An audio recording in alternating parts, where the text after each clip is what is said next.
ঘটনা হয়েছে আমার একটা হোটেল আছে সে সিমাইলে, হোটেলের নাম হচ্ছে বাঙালি ভবন। হঠাৎ করে একটা মহিলা, বয়স্ক মহিলা 80 উপর হইব বয়সটা, তাই না হঠাৎ করে আইসা মাসি তুমি ইয়ে করতে খাইছো বাড়ি পুকুর করতেছে। হওয়ার পরে তাই না তুমি কেড়ে আইসো আমার ছেলের বউ আমার খাওয়ান টাওয়ান দেয় না, বউকে থাপড়ে কান্ত আছে, ছেলের বউ দেখতে পারে না, বাড়ি থেকে রাগ করে বাড়ি থেকে ভাগাই দিয়েছে, আয়া বসছি।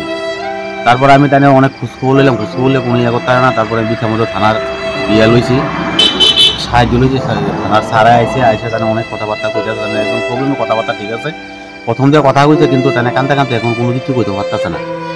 তো আমি এখন বিছামতো থানার সাহায্য নিয়েছি আর কি, তাই যাতে পা। এখন রাত্রিবেলা উনি কোথায় থাকেন?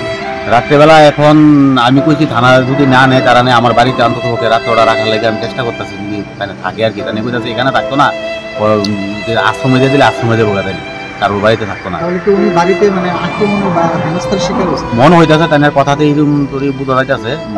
ছেলের বউয়ের কথাই কইতেছে, বিশেষ করে ছেলের বউ আক্রমণটা করে দেয়, মনের মধ্যে খুব কষ্ট, কান্নাকাটি করছে এই আর কি। মহিলার বয়স কেমন হইব? বয়স 80-র উপর হইব। উদয়পুর থেকে কিভাবে আইছে এখানে?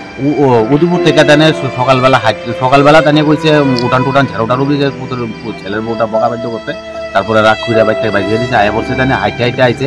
এই দুপুরবেলা বৃষ্টির সময় তানে ভিজে, আবার এই কথাও কইছে তানে বৃষ্টিতে ভিজে একদম ভিজা কাপড় যে কোনো শুকিয়ে গেছে।